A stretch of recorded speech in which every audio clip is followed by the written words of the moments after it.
What in the world is going on with Jonathan Kuminga and the Golden State Warriors? It's been back and forth nonsense on both sides. We have updates for you on all that. There's trade offers from other teams. The Warriors are valuing him way below what he's supposed to be at. It's just drama on both sides of this. Welcome back into Hard Hoops. We've got the latest coverage on free agency, especially restricted free agency between a couple of players in the NBA.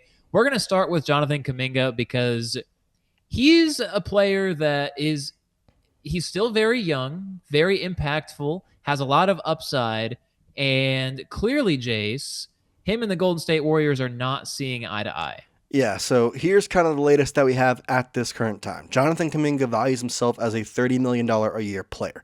The contract that we were positioned to believe is a $40 million 2-year contract. Boiled down, it's around 20 to 22 million. We can include other guarantees and stuff like that. Now, obviously, Kuminga's a little frustrated given he is a $10 million difference with the Golden State Warriors. Since then, though, Kuminga has apparently gone radio silent, not giving a counteroffer or anything, and we've since gotten trades from the Phoenix Suns and then had trade talks with, of course, the Kings as well. So it's an interesting situation for Jonathan Kuminga because he values himself higher than even the Warriors do at this current time. Yeah, so I don't usually disagree with Mike Dunleavy and the Warriors because obviously you've built that dynasty, right? And now Dunleavy, I want to say that he was promoted in like 2023, so he's been there for a couple of years. But after the championships, more one. Right. So clearly things have been difficult, and it's hard to really see a direction of the future for Golden State. You have Steph Curry, but he's getting older. You have Jimmy Butler, but he's getting older as well. And you have Jonathan Kuminga, who is still in his early 20s, and he wants security for the long term. So he's wanting $30 million a year, but I think more than anything, he's wanting a 3-year, 4-year, 5-year type of contract. He knows he's not going to get that right now, and it would be something he might have to hold out for later.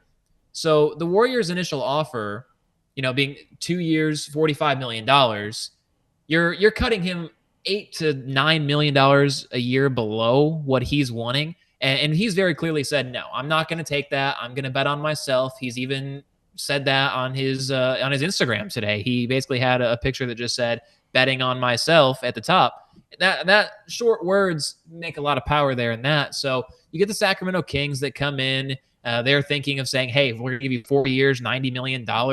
You get the Suns that come in as well. It would have to be a sign-in trade right now since it's a restricted free agency. The Warriors haven't been interested in the deals that have been offered. I think the Phoenix Suns reported trade offer from Mark Spears is more than fair for Jonathan Kuminga, Royce O'Neal, Nick Richards, 4 second-round picks. You get some draft capital. You get Royce O'Neal, a small forward, averaged 9 points a game last year. He was efficient from the field. He's a good rebounder. He can kind of help facilitate the ball a little bit as well. You got Nick Richards, who averaged over 8 rebounds a game. You get 2 guys that would be able to help give you some depth. 2 guys that they're not young by any stretch of the imagination, but you get the 4 second round picks as well. If you're the Warriors, you can't undervalue Jonathan Kuminga from a contractual standpoint and then also overvalue him on the trade market. That's not how that works. So the Warriors are kind of winning the best of both worlds right now, but they're not going to get that. No, and Kuminga has put himself into an interesting position because today Shams Charania reported that he basically believes the Golden State Warriors have stunted his growth as a basketball player, that he's not, getting the right value of the coaching staff and the way that they are using him on the court. And on top of which, the Warriors are also not treating Kuminga properly because they're close to ending all this sign and trade talk and giving him an option of here's your $45 million contract, or you can just play for $7.9 million in this upcoming year and do whatever the heck you want after this. Because as of right now, both the Suns and the Kings have contracts worth over $90 million on the table for Kuminga.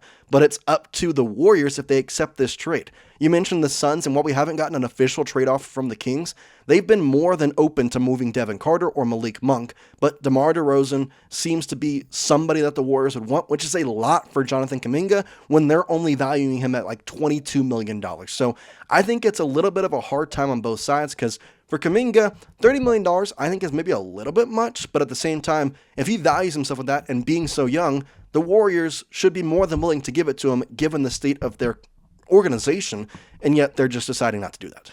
Yeah, I just don't really get what their play is right now. They're not building for the future. They're kind of stacking old talent. It's kind of what the Clippers are doing right now, right? The Clippers are just saying, all right, if you're under the age of 30, get the hell out, pal. We only take seniors around here. Yeah, if you haven't had more than 2 injuries in the last 4 years, yeah, I don't want you.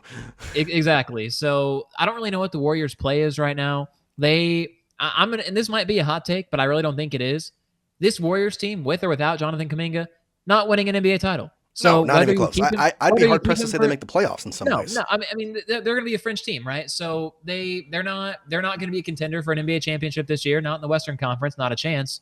So you're going to essentially force your young lottery pick from a few years ago to play on his $7.9 million contract, and if you do that, there is not a chance that he comes back and signs a new deal. You get him for one more year, and then he is getting the hell out of San Francisco and going anywhere else. So I think that Jonathan Kuminga, he's going to bet on himself.